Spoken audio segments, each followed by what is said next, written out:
Hi friends, मैं पंकज कुमार आपका स्वागत करता हूं अपने चैनल स्टडी पॉइंट एग्जाम में। और आज के इस वीडियो में हम बात करेंगे आज का मोस्ट इम्पॉर्टेंट करंट अफेयर के बारे में। अगर आप किसी भी गवर्नमेंट एग्ज़ाम का प्रिपरेशन कर रहे हैं तो डेली करंट अफेयर देखने के लिए चैनल को सब्सक्राइब करें और बेल आइकन प्रेस ज़रूर करें। यदि जो भी मैं वीडियो अपलोड करूँ तो सबसे पहले नोटिफिकेशन आपके पास पहुँच जाए। तो शुरुआत करते हैं आज का करंट अफेयर के बारे में। तो कल का प्रश्न का उत्तर बताइए। तो कल का प्रश्न है, हाल ही में सबसे ज़्यादा कमाई करने वाले एथलीट कौन बने हैं? तो इसका आंसर होगा रोजर फेडरर। और दूसरे नंबर पर है क्रिस्टियानो रोनाल्डो। तो रोजर फेडरर ये स्विट्जरलैंड से हैं और ये टेनिस खिलाड़ी हैं। तो हाल ही में सबसे ज़्यादा कमाई करने वाले एथलीट बने हैं रोजर फेडरर। तो अब हम आज का करंट अफेयर के बारे में बात करते हैं। तो आज का पहला प्रश्न है, विश्व पर्यावरण दिवस कब मनाया जाता है? तो ऑप्शन है ए 2 जून, बी 3 जून, सी 4 जून, डी 5 जून। तो इसका आंसर होगा ऑप्शन डी 5 जून। विश्व पर्यावरण दिवस 5 जून को मनाया जाता है। प्रत्येक वर्ष 5 जून को विश्व पर्यावरण दिवस यानी वर्ल्ड इन्वायरमेंट डे मनाया जाता है। विश्व पर्यावरण दिवस की थीम जैव विविधता यानी बायोडाइवर्सिटी है। इस दिवस का मुख्य उद्देश्य पर्यावरण संरक्षण और लोगों को प्रकृति के महत्व के बारे में जागरूक करने के लिए मनाया जाता है। तो केंद्रीय मंत्री प्रकाश जावड़ेकर ने विश्व पर्यावरण दिवस के मौके पर नगर वन कार्यक्रम की शुरुआत की है। तो वर्ष 2020 में कोलंबिया विश्व पर्यावरण दिवस को मेजबानी करेगा। तो अब अगला प्रश्न है, प्रश्न नंबर 2, AFC महिला एशिया कप 2022 की मेजबानी कौन सा देश करेगा?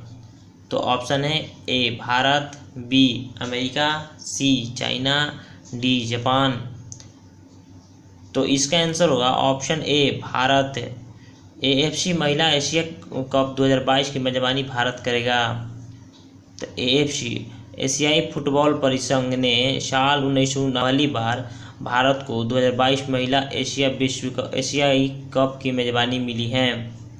भारत में 2016 में AFC अंडर 16 चैंपियनशिप और 2017 में फीफा अंडर 17 विश्व कप की मेजबानी की थी। तो अब हम जान लेते हैं AFC के बारे में। एशियन फुटबॉल कॉन्फेडरेशन, इसकी स्थापना हुई थी 8 मई 1954। मुख्यालय है मलेशिया। अध्यक्ष हैं सलमान बिन इब्राहिम। तो अब अगला प्रश्न है, प्रश्न नंबर 3, हाल ही में गरीबी रेखा से नीचे रहने वाले लोगों को फ्री इंटरनेट सेवा देने वाला पहला राज्य कौन है? तो ऑप्शन है ए गोवा, बी केरल, सी गुजरात, डी बिहार। तो इसका आंसर होगा ऑप्शन बी केरल। हाल ही में गरीबी रेखा से नीचे रहने वाले लोगों को फ्री इंटरनेट देने वाला पहला राज्य केरल बना है। तो इस परियोजना में केरल में गरीबी रेखा से नीचे रहने वाले सभी नागरिकों को free high speed net internet मिलेगी। केरल राज्य सरकार ने Kerala fibre optic network KFON परियोजना को अपनी महत्वाकांक्षी ब्रॉडबैंड परियोजना घोषित किया है। तो अब जान लेते हैं केरल के बारे में। मुख्यमंत्री हैं इसका पिनरई विजयन और राज्यपाल हैं आरिफ मोहम्मद खान। तो अब अगला प्रश्न है, प्रश्न नंबर 4, हाल ही में भारत किस देश के नेतृत्व वाले वर्चुअल ग्लोबल वैक्सीन समिट में शामिल हो गया है? तो ऑप्शन है A America, B Sri Lanka, C Britain, D रूस। तो इसका आंसर होगा ऑप्शन सी ब्रिटेन। तो हाल ही में भारत ब्रिटेन के नेतृत्व वाले वर्चुअल ग्लोबल वैक्सीन समिट में शामिल हो गया है। यह शिखर सम्मेलन GAVI वैक्सीन एलायंस के लिए कम से कम 7.4 बिलियन अमेरिकी डॉलर का फंड जुटाने के लिए आयोजित किया जा रहा है। तो हाल ही में भारत ब्रिटेन के नेतृत्व वाले वर्चुअल ग्लोबल वैक्सीन में शामिल हो गया है।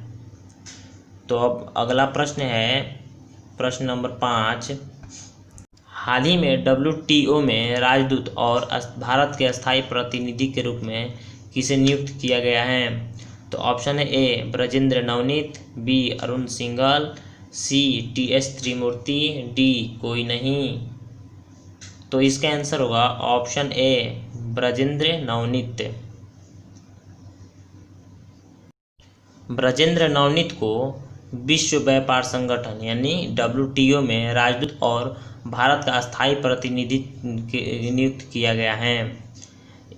JS दीपक का स्थान लेंगे, ये पहले थे JS दीपक, उनका स्थान लेंगे। तो उन्हें WTO में भारत के अस्थायी मिशन जिनेवा में तैयार किया जाएगा। तो अब हम जान लेते हैं WTO के बारे में। वर्ल्ड ट्रेड ऑर्गेनाइजेशन, तो इसकी स्थापना हुई थी 1 जनवरी 1995। मुख्यालय है जिनेवा, स्विट्जरलैंड। तो अब हम बात करते हैं अगला प्रश्न का, प्रश्न नंबर 6। हाल ही में विश्व आर्थिक मंच कब अद्वितीय ट्विन्स समिट की मेजबानी करेगा? तो ऑप्शन है ए नवंबर 2020, बी जनवरी 2021, सी फरवरी 2021, डी मार्च 2021। तो इसका आंसर होगा ऑप्शन बी जनवरी 2021। विश्व आर्थिक मंच WEF ने जनवरी 2021 में एक अद्वितीय ट्विन्स समिट की मेजबानी करेगा। ये स्विट्जरलैंड के दावोस में आयोजित की जाएगी। तो अब हम जान लेते हैं WEF के बारे में। वर्ल्ड इकोनॉमिक फोरम यानी विश्व आर्थिक मंच, तो यह गैर लाभकारी संस्था है और मुख्यालय है इसका जिनेवा, स्विट्जरलैंड में, और स्थापना हुई थी 1971 में। तो अब अगला प्रश्न है प्रश्न नंबर 7। हाल ही में TULIP इंटर्नशिप कार्यक्रम किनके लिए शुरू किया गया है? तो ऑप्शन है ए गणित स्नातक, बी कृषि स्नातक, सी इंजीनियरिंग स्नातक, डी इनमें से कोई नहीं। तो इसका आंसर होगा ऑप्शन सी इंजीनियरिंग स्नातक।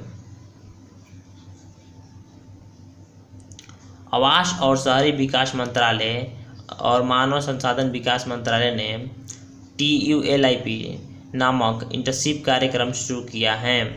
इस कार्यक्रम के तहत नए इंजीनियरिंग का स्नातकों को भारत में 4400 शहरी स्थानीय निकाय और 100 स्मार्ट शहरों के साथ काम करने का अवसर मिलेगा। तो हाल ही में ट्यूलिप इंटर्नशिप कार्यक्रम किनके लिए शुरू किया है? तो इसका आंसर होगा इंजीनियरिंग स्नातकों के लिए। अब अगला प्रश्न है प्रश्न नंबर 8। हाल ही में किस बैंक ने समर ट्रीट्स नामक अभियान शुरू किया है? तो ऑप्शन है A SBI bank, B ICICI bank, C HDFC bank, D इनमें से कोई नहीं। तो इसका आंसर होगा ऑप्शन सी HDFC बैंक। हाल ही में HDFC बैंक ने समर ट्रीट्स नामक अभियान शुरू किया गया है। इस अभियान के तहत बैंकों के ग्राहकों को नो कॉस्ट EMI और नो डाउन पेमेंट की सुविधा प्रदान करेगा। तो अब हम जान लेते हैं HDFC बैंक के बारे में।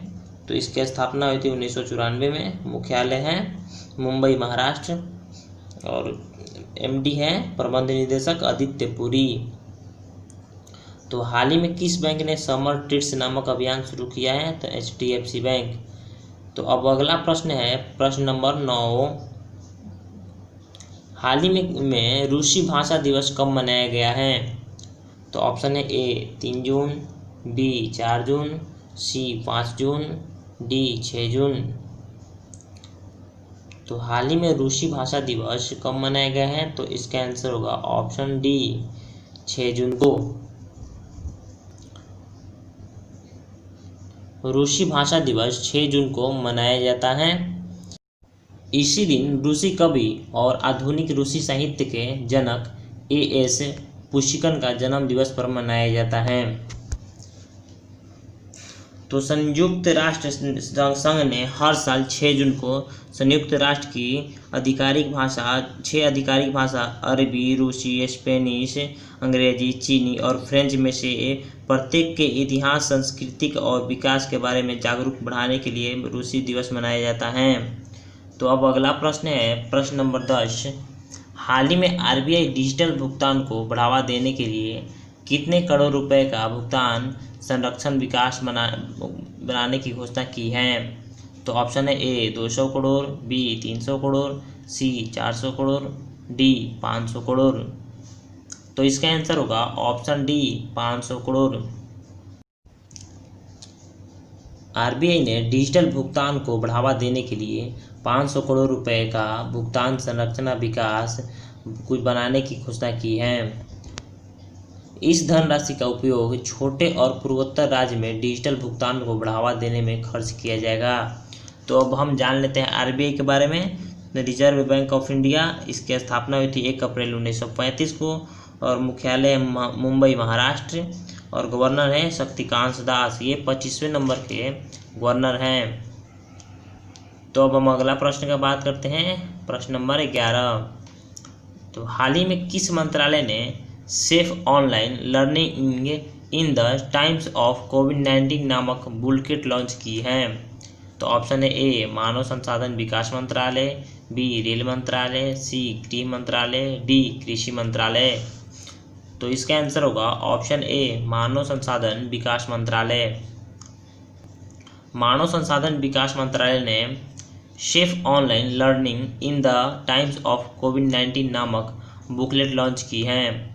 इस बुकलेट को एनसीईआरटी और यूनेस्को द्वारा तैयार किया गया है। इसके द्वारा बच्चों को ऑनलाइन सुरक्षा के बारे में जागरूक किया जाएगा। और मानव संसाधन विकास मंत्री कौन है? तो ये हैं रमेश पोखरियाल निशंक। तो अब हम बात करते हैं अगला प्रश्न की, प्रश्न नंबर 12। हाल ही में रोमानिया में किस से भारत का अगला राजदूत नियुक्त किया गया है? तो ऑप्शन है ए हेमंत सिंह, बी राहुल श्रीवास्तव, सी प्रदीप पुरी, डी कोई नहीं। तो इसका आंसर होगा ऑप्शन बी राहुल श्रीवास्तव। तो हाल ही में रोमानिया में राहुल श्रीवास्तव को भारत का अगला राजदूत नियुक्त किया गया है। राहुल श्रीवास्तव 1999 बैच के आईएएस अधिकारी हैं। तो हाल ही में रोमानिया में राहुल श्रीवास्तव को भारत का अगला राजदूत नियुक्त किया गया है। तो अब हम जान लेते हैं रोमानिया के बारे में। रोमानिया की राजधानी है बुखारेस्ट, मुद्रा है रोमानियाई लियू और प्रधानमंत्री हैं लोडोविक ओरबान। तो अब हम बात करते हैं अगला प्रश्न की, प्रश्न नंबर 13। प्रश्न 13 है, हाल ही में एडिडास ने किसे अपना ब्रांड एम्बेसडर नियुक्त किया गया है? तो ऑप्शन है ए हिमा दास, बी हार्दिक पांड्या, सी अक्षय कुमार, डी मानुषी छिल्लर। तो इसका आंसर होगा option D Manushi Chhillar. Adidas ने अपना ब्रांड एम्बेसडर मानुषी छिल्लर को नियुक्त किया है। मानुषी छिल्लर पूर्व मिस वर्ल्ड यानी 2017 में ये खिताब जीती थी, जो भारत की हरियाणा राज्य से संबंधित हैं। एडिडास ने करीब 20 से अधिक ब्रांड एम्बेसडर नियुक्त किया है, जिसमें एथलीट शामिल है, इसके अलावा कई अभिनेता भी शामिल हैं और विराट कोहली भी शामिल हैं और हिमा दास भी पिछले वर्ष चुनी गई थी। तो अब अगला प्रश्न है प्रश्न नंबर 14। हाल ही में किस राज्य में थैंक्स मॉम नामक अभियान शुरू किया गया है? तो ऑप्शन है ए केरल, बी आंध्र प्रदेश, सी मध्य प्रदेश, डी तमिलनाडु। तो इसका आंसर होगा ऑप्शन सी मध्य प्रदेश। वृक्षारोपण के लिए थैंक्स मॉम नामक अभियान मध्य प्रदेश में शुरू किया गया है। यह अभियान सामाजिक न्याय और विकलांगों के कल्याण निदेशालय के लिए द्वारा शुरू किया गया है। तो इसके तहत सभी पौधों पर प्रत्येक कर्मचारी की मां का नाम लिखा जाएगा और कर्मचारी ही इस पौधे को देखरेख में साथ देंगे। तो जान लेते हैं मध्य प्रदेश के बारे में। तो इसकी राजधानी है भोपाल, मुख्यमंत्री हैं शिवराज सिंह चौहान, राज्यपाल हैं लालजी टंडन और विधानसभा सीट की संख्या है 230। तो अब हम बात करते हैं आज का सवाल का। इसका आंसर आप कमेंट में बताइएगा। तो क्वेश्चन है, हाल ही में किस राज्य सरकार ने एक online portal skill register launch किया है? ऑप्शन है ए महाराष्ट्र, बी मध्य प्रदेश, सी हिमाचल प्रदेश, डी उत्तर प्रदेश। इसका आंसर आप कमेंट में ज़रूर बताइए। और आप लोगों को ये वीडियो कैसा लगा कमेंट में ज़रूर बताएं, और वीडियो को लाइक सब्सक्राइब शेयर कमेंट ज़रूर करें। आज के लिए इतना ही। Thank you so much.